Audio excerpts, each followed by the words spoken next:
Hey guys, what's up? I wanted to talk a little bit about something that I was talking about the other night with my mom. This has nothing to do with her. It has to do with me and a lesson that I learned that I was taught by my brother at a very young age, and it kind of transferred to a lot of other things throughout my life, and so it really transformed my life without him even knowing it. Um, and this is it. I always think of this whenever I think about having a physical altercation with another dude is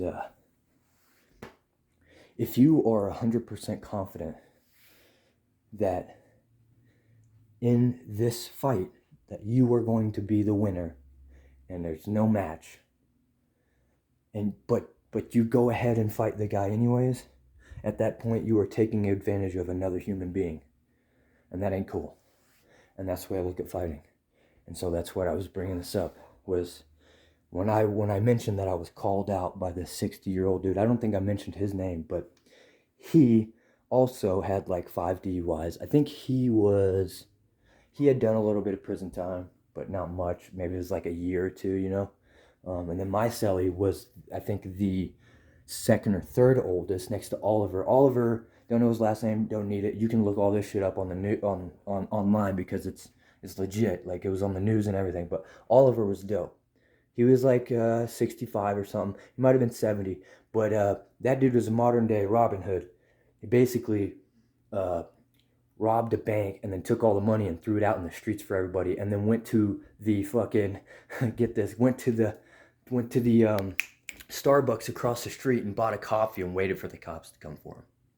That dude was dope, and he was a really good dude. He was like totally anti-government and shit. He was a trip, man. I really enjoyed speaking with that guy anytime I could. But the other guy, which was my celly, who was the oldest, he was like also like 60 or 65. But the dude that called me out, not Tennessee. Tennessee was, I think, probably in his 40s or something like that. Um, but the old dude that actually called me out in a cell, he was like 65. And all I could think about, he called me in the N word because I called him. What? Yeah, I guess I did call him. I said, "Why are you such a douchebag, man?" Because he was, and he was treating everybody really shitty, and everybody really didn't fuck with them. And if they did, they tried to like tiptoe around him for him, and he'd still like lash out and be a dickhead about it. Like, literally, like, if anybody walked in front of him or walked beside him, he'd be like, "Excuse you," like every single time. And it's like, dude, like, even if you deliberately like walk or like, this is a trip. Anyways, calls me a nigger for that. Inward, sorry. And I just kind of like it.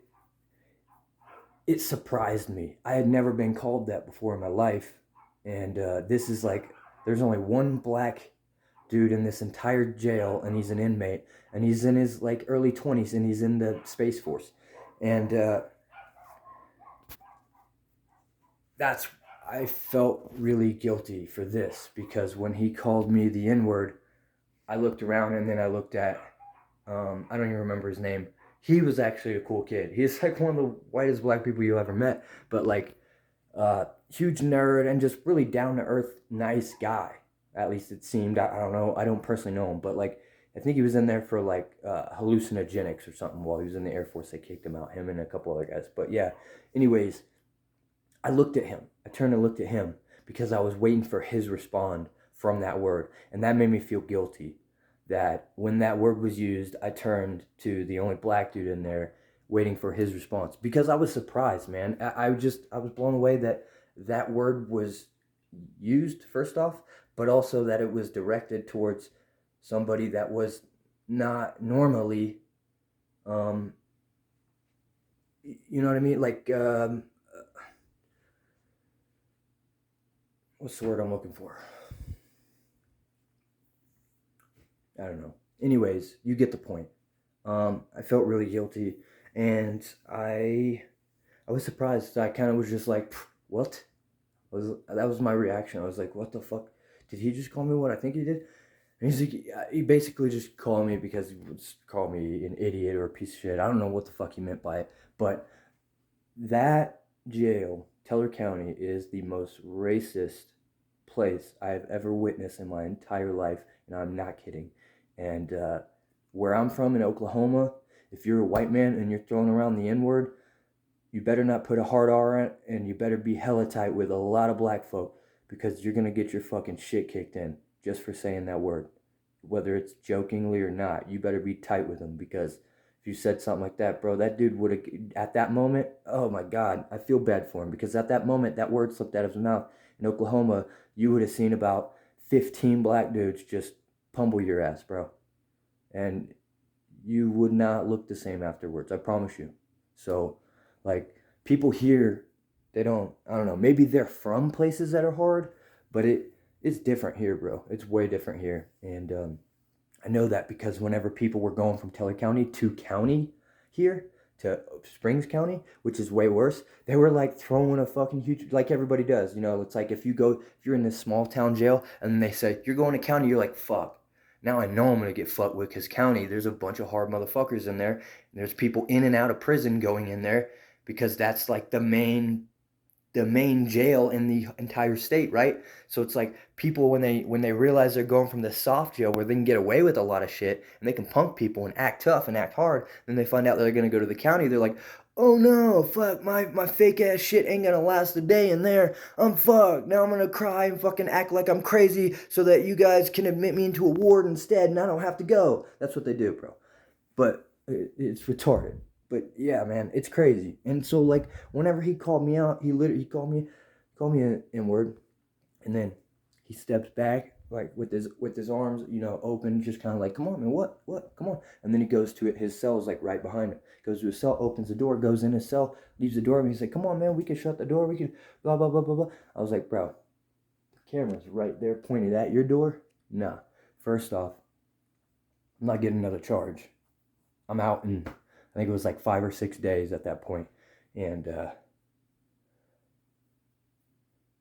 was like, it's not worth it, bro. I have to get out, bro. My mom is dying. I didn't say that, but that's what I'm thinking. I'm like, bro, I don't have time for this shit, bro. Shut up. Like, but my main thought was like, dude, I don't want to fucking, these cells are tiny, bro. And it's easy to like, if you were to fall or trip, it's easy to find something to hit your fucking head on and split your shit open. And there's a lot of metal in there. And I don't want to fucking accidentally kill somebody. And or accidentally die, like that's a possibility too. Like, yes, he could have actually killed me too. Like, let's not dismiss that possibility. Like, don't try to look at me like, oh yeah, you're tough because you think you would beat a six. No, it's not even that. It's like, I don't want to get hurt. Yeah, that who fucking does? Like, nobody. But I also don't want to hurt anybody, bro. And this guy's 65 years old. He's an old dude. He's an old man, bro. For me to fight him is taking advantage of him. And that's my point. And I'm not gonna fucking do it, bro. I don't care how mad I am. I don't care how shitty of a person you are, bro. Like, you really have to push me past that point, and it takes you putting physical hands on me to get me to that point, and to like actually physically hurt me. When you get to a point you're physically hurting me, then after a while it's like, fuck, this shit hurts. I don't like this. I'm gonna fight back, because that's my instinct. You know what I mean? Like, but like, for you to sit there and talk shit and expect it to get me angry enough to want to fucking, yeah, I might want to, but I'm not going to act on it, because that's just stupid, and I'm thinking logically. So like, dude, you got to, bro. And I get fucking, anytime there's like even an instance like where I think I'm gonna fight, bro, I get hella anxiety, bro. I get super shaky. It's like it's like scared, but I'm also so mad that I don't know what. Like, I'm at a breaking point, a snapping point, and I don't want to snap. And I feel like being pushed to fight is a good way to break somebody, man, and get them to that point. And that's not, I don't want to do that. I have serious anger issues, man. And I'm not saying that to brag. It's a problem. Like, and it's real. It exists. Like, once I get past the point, bro, I do stupid, crazy shit, man. And I'm not trying to get there. I'm not trying to go there. And anything that gets me even closer there, I want to get the fuck away from it, because I don't like feeling it. It fucking fucks with my heart, fucks with my fucking blood flow, my fucking blood pressure, bro. It's not good. It's not good for anybody. It's not good for me. I just don't like it, so I don't fuck with it. Anytime that shit comes up, I'm like, dude, please don't. No, I don't want to. Please, like, and I don't need any more fucking trouble, bro. Let's not even get me started there. I don't. I'm trying to get out of trouble.